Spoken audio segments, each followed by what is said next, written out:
मित्रांनो, हल्ली जिकडं पाहिलं तिकडं भीतीचं वातावरण झालेलं आहे. चोऱ्या चपाट्या या सर्व गोष्टी वाढत आहेत. त्यामध्ये दरोड्याचे प्रकरण सुद्धा वाढलं आहे. हल्ली आपल्या चिखलीमध्ये सुद्धा असंच एक प्रकरण घडलं, चोरी झाली.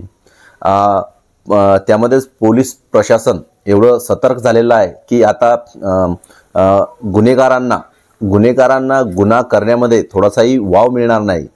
त्यामुळे जे काही गुन्हेगार असतील त्यांनी तो गुन्हेगारीचा रस्ता सोडून सरळ मार्गाने चालण्याचं आणि सरळ रस्त्याने चालावं. अशामध्येच एक जालना जिल्ह्यामध्ये काही दरोडेखोरांना पोलिसांनी जेरबंद केलंय. म्हणजे त्यांचा दरोडा घालण्याचा जो काही प्लॅन होता तो पोलिसांनी उधळून लावला आहे. आणि तुम्ही पाहसाल तर ते जे दरोडेखोर आहे त्यांचं वय एकदम कमी आहे. आणि हे जे दरोडेखोर आहे हे सर्व पारधी समाजाचे आहे असं सांगलं जात आहे. आणि यामध्येच हे सात दरोडेखोरांना पोलिसांनी अटक केली आहे. खरंच या पोलिसांच्या या कार्याला खरंच सॅल्यूट आहे. आणि आपल्या सारथी परिवाराचा या पोलीस प्रशासनाला मानाचा मुजरा. आणि हे असं कारण की जसं आपल्या सीमेवरती आपलं भारतीय सैन्य लढतं त्याचप्रमाणे अंतरिम सुरक्षेसाठी आपलं पोलीस प्रशासन नेहमी आपल्यासाठी तत्पर असतं, हजर असतं. कधीतरी या पोलीस सणवार, दिवाळी असो, विविध सण आपण आपल्या परिवारामध्ये अगदी आनंदाने उत्सव साजरा करतो. पण या पोलीस कर्मचाऱ्यांना अगदी सुट्टी कधीच नसते. 24 तास ते आपल्या सेवेमध्ये रुजू असतात आणि आपल्याला निरंतर अशी सेवा देत असतात. खरंच परत एकदा या पोलिसांचं अगदी मनापासून म्हणावं तेवढं. स्क्रीनवर दिसत असतील, मी तुम्हाला ते जे दरोडेखोर आहे त्यांना पकडले, त्यांचे मी नावं सांगतो. नितिन अनिल, हे बघा त्यांची वय 22 वर्षाचा मुलगा आहे हा. नितिन अनिल भोसले, वय 22. देऊळगाव राजा, जिल्हा बुलढाणा, पारधी.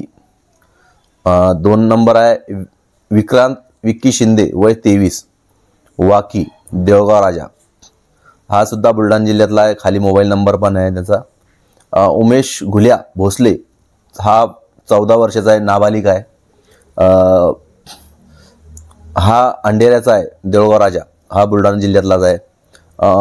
अनिकेत मंजू पवार, वय 17,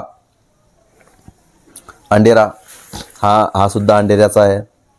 त्यानंतर आहे मुकेश अविनाश भोसले, वय 22, वरदाडा, हा वरदाड्याचा आहे, तालुका मेकरमध्ये येतो तो. आणि नशीब उदरी भोसले, वय 24, हा सुद्धा अंधेऱ्याचा आहे. आणि मंजू कटम पवार, 45 वर्ष, हा सुद्धा अंधेऱ्याचा आहे. तर अशा प्रकारच्या दरोडेखोरांना पोलिसांनी चांगलीच अद्दल घडवली आहे. आणि यानंतर सुद्धा सर्वसामान्य लोकांनी सावधान राहायला पाहिजेत. आणि म्हणजे अशी काही जर गतिविधी जर तुमच्या लक्षात आली, जर असं वाटतं की काही जर वाईट घडत आहे किंवा वाईट होण्याची शक्यता आहे, तर आपल्या जवळ असलेल्या पोलीस स्टेशनला किंवा पोलीस कर्मचाऱ्याला तुम्ही जरूर सूचना द्या.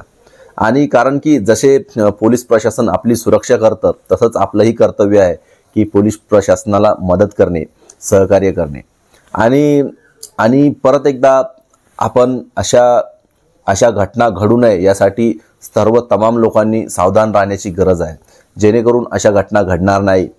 आणि मित्रांनो, घाबरण्याचं मुळीच कारण नाही आहे, घाबरायचं बिलकुल नाही आहे. फक्त सतर्क राहायचं आहे, सावधान राहायचं आहे. आपल्यासोबत महाराष्ट्र पोलीस नेहमीच असेल. चला तर मित्रांनो, भेटूया पुढच्या व्हिडिओमध्ये छान अशा विषयासह. तोपर्यंत काळजी घ्या. चला तर मग भेटूया पुढच्या व्हिडिओमध्ये.